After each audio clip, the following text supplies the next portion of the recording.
Hello everyone, my name is Sinoris. I am first year MBA student in East Point College. Me and my teammate Harida. Now we are doing an assignment related to business in organization named Wax and Mondays. Your dog's home away from home.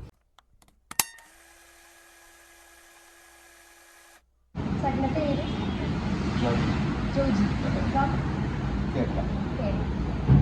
ഇങ്ങനെ ഒരു business തുടങ്ങാനുള്ള reason business തുടങ്ങുന്നതിന് എല്ലാവരും profit വെച്ചിട്ടല്ലേ നോക്കുന്നു. പ്രോഫിറ്റിന് വേണ്ടിയിട്ടാണ് business. അത് വെച്ചാൽ ബ്രെഡുണ്ട്. അതുകൊണ്ട് ബിസിനസ് തുടങ്ങും. ചിലർ തുടങ്ങും, ചിലർ പോകും. ഈ ഫാമാണ് കെനലാണ്. അപ്പോൾ ബാംഗ്ലൂർ ചൂസ് ചെയ്യാനുള്ള കാരണം ബാംഗ്ലൂർ കോസ്മോപൊളിറ്റൻ സിറ്റി. ഓപ്ഷൻസ് ഉണ്ട്. എപ്പോഴും ഓപ്ഷൻസ് ഉണ്ടാവും നമുക്ക്. ഒന്നല്ലെങ്കിൽ എ അല്ലെങ്കിൽ ബി അല്ലെങ്കിൽ സി. അപ്പോൾ ഫാമിൻ്റെ ഇനീഷ്യൽ ഇൻവെസ്റ്റ്മെൻറ്റ് ഫണ്ടിങ് അതൊക്കെ എങ്ങനെയായിരുന്നു? ഫണ്ടിങ് നമ്മൾ സെൽഫ് ഫണ്ടിങ് ആണ്. പിന്നെ ഇൻട്രസ്റ്റഡ് ആയിട്ടുള്ള ഇൻവെസ്റ്റേഴ്സ് വരും. അവരെ നമ്മൾ നോക്കും. പാർട്ട്ണർഷിപ്പ് ഉണ്ടോ ഓണാണോ? പാർട്ട്ണർഷിപ്പ് ഉണ്ട്. Every business has got A partnership. Satisfied ആണോ? ഒബ്വിയസ്ലി നമ്മൾ പാർട്ട്നേഴ്സിനെ സെലക്ട് ചെയ്യണത് നമ്മൾക്ക് അറിയാനുള്ള ഒരാളെ സെലക്ട് ചെയ്യുക. നമ്മളായിട്ടുള്ള ഒരു എന്താ പറയുക അണ്ടർസ്റ്റാൻഡിങ് വരുമ്പോഴാണ് നമ്മൾ പാർട്ട്നേഴ്സ് ആവുന്നത്. ട്രസ്റ്റ് ഫാക്ടർ ചിലർക്ക് ഇയാളെ വിശ്വസിക്കാൻ പറ്റില്ല, ഇയാൾക്ക് എന്നെ വിശ്വസിക്കാൻ പറ്റില്ല. ഫസ്റ്റ് പ്ലേസിൽ അപ്പോൾ ഒരു എക്സ്പീരിയൻസ് ലൈക്ക് 2 years 3 years ഒക്കെ കഴിഞ്ഞാണ് ഒരാൾ മനസ്സിലാവുന്നത്. കിട്ടിയെന്ന് തന്നെ മനസ്സിലാവണം. മനസ്സിലാക്കി കഴിഞ്ഞാണ് നമ്മൾ കുറച്ചും കൂടി ഒരാളോട്ട് ഓപ്പണായിട്ട് വർത്താനം പറയുമ്പോഴാണ് നമ്മളുടെ ഇൻവെസ്റ്റ്മെൻറ്റും കാര്യങ്ങളൊക്കെ ചോദിക്കുമ്പോൾ തന്നെ ഓക്കെ അയാൾക്ക് നമ്മുടെ പുറത്തൊരു ട്രസ്റ്റ് ഉണ്ടാകുമ്പോൾ ഓക്കെ അയാൾ ഇൻവെസ്റ്റ് എന്ന് പറയുന്നത്. ഈക്വലായിട്ടുള്ള transparency is the key thing to the business. Day to day expenses like എല്ലാം ഒരു ദിവസം എല്ലാം ഒരേപോലെ ഇരിക്കത്തില്ല. ഓവർ ഹെഡ്സ് എപ്പോഴും ഞാൻ ഷോപ്പിൻ്റെ റെൻറ്റ്, പ്ലേസിൻ്റെ റെൻറ്റ്, മെറ്റീരിയൽസിൻ്റെ സ്റ്റോക്ക്. അതിപ്പോൾ നമ്മൾ ഇന്ത്യയിൽ ചില സമയത്ത് എന്താ പറയുക ചിലപ്പോൾ it can or it can not be but ഈക്വലായിട്ട് ലോസിലേക്ക് മാനേജ് ചെയ്യും.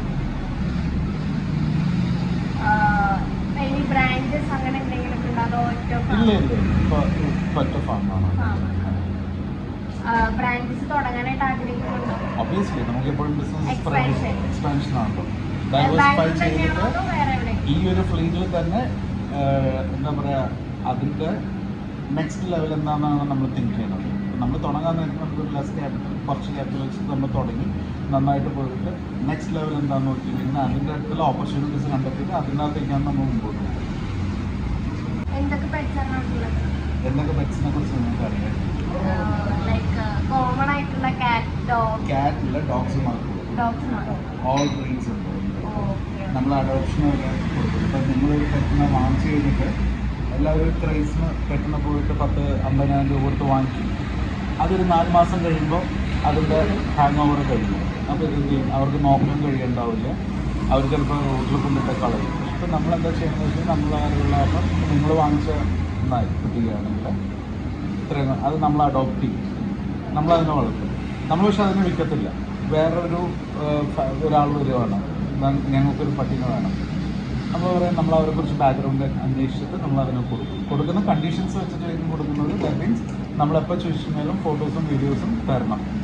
അതിൻ്റെ കണ്ടീഷൻ എങ്ങനെയായിരിക്കും എന്നുള്ളത് നമുക്ക് അറിയണം. നമ്മളൊരു അതിനൊരു നായകമായിട്ടുണ്ടായിരുന്നു. മനസ്സിലായി ഒരു നമ്മുടെ ഒരു ഫാമിലി മെമ്പർ പോലെയാണ്. നമ്മളിപ്പോൾ പെറ്റ് പാരൻ്റ് എന്നേ പറയുള്ളൂ. ലൈക്ക് പെറ്റ് പാരൻ്റ് എന്നേ പറയുള്ളൂ. അല്ലാണ്ട് പട്ടിയുടെ ഓണർ എന്നല്ല പറയുന്നത്. Pet parent. ഏതാണ് ഏറ്റവും ഡിമാൻഡുള്ള ബ്രീഡ്? ഏതാണ് ഡിമാൻഡുള്ള ബ്രീഡ്? ഡിപ്പെൻസ്. ലൈക്ക് ഇപ്പോൾ നിങ്ങളെപ്പോലത്തെ കുട്ടികൾക്കാണെങ്കിൽ ബീഗിളായിരിക്കും. കുറച്ചും കൂടി ഇപ്പോൾ അലോഷ്യസ് ആയിട്ടൊക്കെ ആണെങ്കിൽ ജർമ്മൻ ഷെപ്പേർഡ് ആയിരിക്കും. കുറച്ചും കൂടി ക്യൂട്ടായിട്ടുള്ളവർക്ക് ഡോബർമാൻ ആയിരിക്കാം, ചിലപ്പോൾ ബുൾഡോഗായിരിക്കാം, ചിലപ്പോൾ റോട്ട് വീലേഴ്സ് ആയിരിക്കാം. അതൊക്കെ ആയിരിക്കും. റണ്ണിങ് ചെയ്യുന്നത് അത് പറഞ്ഞ ബീഗിളാണ്. അതിപ്പോ കസ്റ്റമേഴ്സിനെ നിങ്ങളുടെ ഫേമിലേക്ക് അട്രാക്ട് ചെയ്യാൻ വേണ്ടി നിങ്ങൾ ചെയ്യുന്ന കാര്യങ്ങൾ എന്തൊക്കെയാണ്? നമ്മുടെ USP എന്ന് പറഞ്ഞാൽ ക്വാളിറ്റി. ബ്രീഡിന്റെ ക്വാളിറ്റി ബ്രീഡിൻ്റെ ക്വാളിറ്റി അല്ല. ബ്രീഡ് കൊണ്ടുവരുന്നത് നിങ്ങളാണ് ക്വാളിറ്റി. പക്ഷേ ഹൗ വി ടേക്ക് കെയർ എന്നുള്ളതാണ് നമ്മുടെ ക്വാളിറ്റി. എന്താണെന്ന് വെച്ച് കഴിഞ്ഞാൽ പെറ്റാറിൻ്റെ ഹാപ്പി ആയിട്ട് വീണ്ടും ഈ പെറ്റ് തിരിച്ചു വന്നു കഴിഞ്ഞാൽ ഓടണം നമ്മുടെ ആ ഒരു സംഭവം. അല്ലാണ്ട് ഇവിടെ വരാൻ നേരത്തെ ഒരു ഫേസ് മാറിയിരിക്കുന്ന പോലെയല്ല, എപ്പോഴും ഹാപ്പി ആയിരിക്കും. ചെറിയ അഡ്വർടൈസ്മെൻറ്റുകൾ കൂടുതലും വേർഡ് ഓഫ് മൗത്ത് ആണ് നമ്മൾ ചെയ്യുന്നത്. NGOs ആയിട്ട് ടൈപ്സ് ഒന്നുമില്ല. നിങ്ങൾക്കിപ്പോൾ ഫോർ എക്സാമ്പിൾ നിങ്ങൾക്ക് വേണമെങ്കിൽ വരണമെങ്കിൽ നിങ്ങൾക്ക് വരാം. പെറ്റ് ലവിങ് ആൾക്കാരായിരിക്കണം. ഈ ബിസിനസ് ഇപ്പൊ മുന്നോട്ട് കൊണ്ടുപോകുന്നത് ഏറ്റവും ബുദ്ധിമുട്ട് അനുഭവപ്പെടുന്ന കാര്യം ഇതിൻ്റെ അകത്ത് ബുദ്ധിമുട്ട് ഒരിക്കലും നമ്മളില്ല. എല്ലാ ബിസിനസ്സിലും ഉള്ള പോലത്തെ കോമൺ ബുദ്ധിമുട്ടുകൾ നമ്മൾ ഫേസ് ചെയ്യാറുണ്ട്. ഈ വെച്ചിട്ടുണ്ടെങ്കിൽ ചിലപ്പോൾ ബാംഗ്ലൂരിൽ ഇലക്ട്രിസിറ്റി പോകും. അപ്പോൾ ഇതിന് ലൈറ്റ്സ് നമ്മൾ ഉണ്ട്, അതിനും ഒരു പരിധിയാണ്. ലൈറ്റ് ഇത് 5 മണിക്കൂർ 6 മണിക്കൂർ എന്നുള്ളൊരു പരിധിയുണ്ട്. ആ പരിധി പോയി കഴിഞ്ഞാലും ബാറ്ററി ഔട്ട് ആവും. മനസ്സിലായില്ല? ആ ഒരു പ്രശ്നം മാത്രമേ, വേറെ ബുദ്ധിമുട്ട്. റിസ്ക് എന്ന് പറയുന്നത് ഇപ്പോൾ നിങ്ങളുടെ ഒരു അഗ്രസീവായിട്ടുള്ളൊരു പെറ്റായിരിക്കും വരുന്നത്. പക്ഷെ നമ്മൾ ട്രീറ്റ് ചെയ്യുന്നത് അതൊരു ഗസ്റ്റിനെ പോലെ നമ്മൾ ട്രീറ്റ് ചെയ്യുള്ളൂ. ഇപ്പോൾ എൻ്റെ ഒരു സ്റ്റാഫുണ്ട് പുരൻ എന്ന് പറഞ്ഞിട്ട്, ഒരു ഡോഗ് വന്നു നേരെ കൈ കടിച്ച് പറിച്ച് നശിപ്പിച്ച് കളഞ്ഞു. But we don't go to the owner and say that ഞങ്ങൾ സ്റ്റാഫിന് അപകടം പറ്റി, സ്റ്റിച്ച് എക്സ്പെൻസ്, അതൊന്നും നമ്മൾ ചെയ്യില്ല. ട്രെയിനിങ് പ്രൊഫഷണൽസിനെ തന്നെ നമ്മൾ ഇവർ ട്രെയിൻ ചെയ്ത ലൈക്ക് ഡോഗ്സിനെ നമ്മൾ കാണുന്നുണ്ട്. കണ്ട് നമുക്ക് ബോധ്യപ്പെട്ടെങ്കിൽ മാത്രമേ ഉള്ളൂ നമ്മൾ ട്രെയിനേഴ്സിനെ റിക്രൂട്ട് ചെയ്യുള്ളൂ. നിങ്ങളൊരു ട്രെയിനറാണെന്ന് പറഞ്ഞ് നമ്മുടെ അടുത്ത് വന്നിട്ടുണ്ടെങ്കിൽ വി വോണ്ട് ട്രസ്റ്റ്. അവരെ ഡോഗിനെ തൊടുമ്പോഴും ഹാൻഡിൽ ചെയ്യുമ്പോൾ തന്നെ നമുക്ക് അറിയാൻ പറ്റും. പിന്നെ ഡോഗിനെ ട്രെയിൻ കാണുമ്പോൾ തന്നെ അറിയാൻ പറ്റും. അവർ ഡോഗായിട്ട് എങ്ങനെ ഇൻട്രാക്ട് ചെയ്യുമ്പോൾ നമുക്കറിയാൻ പറ്റും ഹൗ സ്മാർട്ട് ചെയ്യാറുള്ളത്. അതുകൊണ്ട് കുഴപ്പമൊന്നുമില്ല.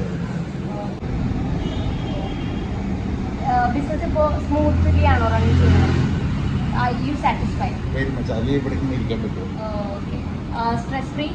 Very much.